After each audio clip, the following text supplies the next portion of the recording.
નમસ્તે વિદ્યાર્થી મિત્રો, હું છું હિતેશ જાદવ। મારી યુટ્યુબ ચેનલ એચજે નોલેજ પર ફરી એકવાર સ્વાગત છે। આપણે શીખી રહ્યા છીએ મેથ્સની શોર્ટ ટ્રીક। આજે આપણે જે મેથ્સની શોર્ટ ટ્રીક શીખવાના છે તે તમને ઝડપી ગણતરી માટે, કેલ્ક્યુલેટર વગરની ગણતરી માટે ખૂબ જ ઉપયોગી બનશે। તો શરૂ કરીએ। શું તમે 12 અને 99નો ગુણાકારનો જવાબ કેલ્ક્યુલેટર વગર 5 સેકન્ડમાં આપી શકો?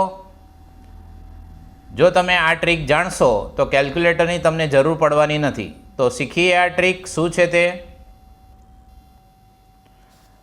12 ગુણ્યા 99 કરવા માટે સંખ્યા 12 છે તેમાંથી સૌપ્રથમ આપણે 1 બાદ કરીશું, એટલે કે 1 ઘટાડીશું તો આપણને જવાબમાં મળશે 11।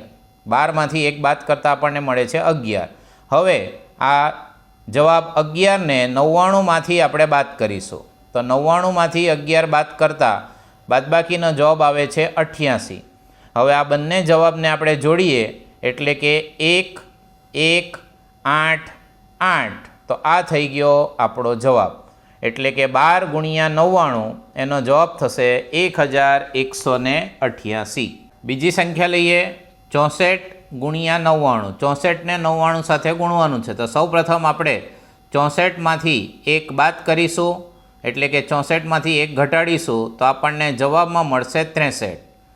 એ 63ને આપણે આ રીતે લખી દઈએ જવાબમાં। ત્યારબાદ આવેલ જવાબ 63ને 99માંથી આપણે બાદ કરીશું તો 99માંથી 63 બાદ કરતાં કેટલા મળે છે? જેટલી ઝડપથી તમે ગણતરી કરશો એટલો જવાબ તમે ઝડપથી શોધી શકો।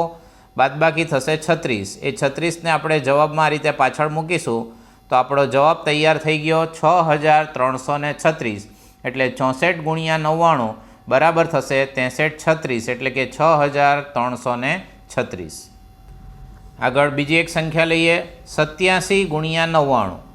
સૌપ્રથમ આપેલ સંખ્યા 87, તેમાંથી આપણે 1 ઘટાડીશું એટલે 1 બાદ કરીશું તો જવાબમાં આપણને મળશે 86। હવે આ 86ને આપણે 99માંથી બાદ કરીશું એટલે 99 - 86 તો એનો જવાબ આવશે 13। અને હવે આ બંને જવાબને જોડી દઈએ એટલે આપણો 87 ગુણ્યા 99નો જવાબ થશે 86 13, એટલે કે 8613।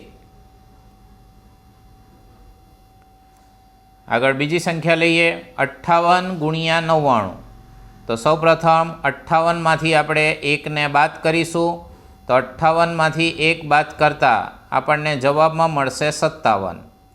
હવે આ 57ને 99માંથી આપણે બાદ કરવાના છે તો 99 - 57 તો એની બાદબાકીનો જવાબ થશે 42। હવે આ બંને જવાબને જોડી દઈએ એટલે કે 57 42, એટલે કે 5742। તો 58 ગુણ્યા 99 એનો જવાબ છે 5742। તમે કેલ્ક્યુલેટરમાં ચેક કરી શકો, અહીં કેલ્ક્યુલેટરની પણ જરૂર પડવાની નથી। મિત્રો, આ વિડીયો આગળ સુધી જોજો। છેલ્લે આપણે એક પ્રો ટ્રીક છે, આ સિવાય બીજી એક શોર્ટ ટ્રીક પણ છે કે જેના દ્વારા તમે કોઈપણ સંખ્યાનો 99 સાથે ઝડપથી ગુણાકાર કરી શકો। હવે આપણે બીજી એક પ્રો ટ્રીક સમજીશું કે જેમાં સંખ્યાનો 99 સાથે ગુણાકાર કરવો હોય તો કઈ રીતે કરી શકાય। તો સૌપ્રથમ આપણે જોયું તેમ કે પહેલી સંખ્યા આપણી મૂળ સંખ્યા 12 છે તેમાંથી 1 ઘટાડીશું તો 12માંથી 1 ઘટાડતા આપણે લખીશું 11। જવાબમાં આપણે પહેલાં 11 લખીશું અને હવે આપણી સંખ્યા જે છે તેને 100માંથી બાદ કરીશું તો આપણી સંખ્યા 12 છે તો 12ને 100માંથી બાદ કરતાં કેટલા વધે છે? તો એ વધે છે 88। એટલે આપણો જવાબ તૈયાર થઈ ગયો 1188। પ્રો ટ્રીકને ફરીથી સમજીએ। આપેલ સંખ્યામાંથી 1 ઘટાડશું એટલે 12માંથી 1 ઘટાડતા આપણને મળે છે 11 અને 100માંથી આપેલ સંખ્યાને બાદ કરીશું તો 100માંથી 12ને બાદ કરતાં જવાબમાં મળે છે 88, એટલે આપણો જવાબ થશે 1188। આ ગણતરી તમે ઝડપથી જેટલી મનમાં કરશો કેલ્ક્યુલેટર વગર અને વધુને વધુ પ્રેક્ટિસ કરશો તેટલું તમને સરળ બનશે અને સેકન્ડોમાં તમે આનો જવાબ આપી શકો। અને હવે છે તમારા માટે હોમવર્ક 46 ગુણ્યા 99। તેનો જવાબ તમારે જાતે શોધીને કોમેન્ટમાં એનો જવાબ મોકલવાનો છે। તમે પ્રો ટ્રીકથી પણ કરી શકો અથવા આગળ શીખવેલી એ રીતથી પણ કરી શકો। એનો જવાબ જરૂરથી કોમેન્ટમાં મોકલજો। જો તમને આ વિડીયો મારો ગમ્યો હોય તો જરૂરથી એને લાઇક કરજો, તમારા મિત્રોમાં શેર કરજો અને મારી યુટ્યુબ ચેનલને સબસ્ક્રાઈબ કરજો। Thank you.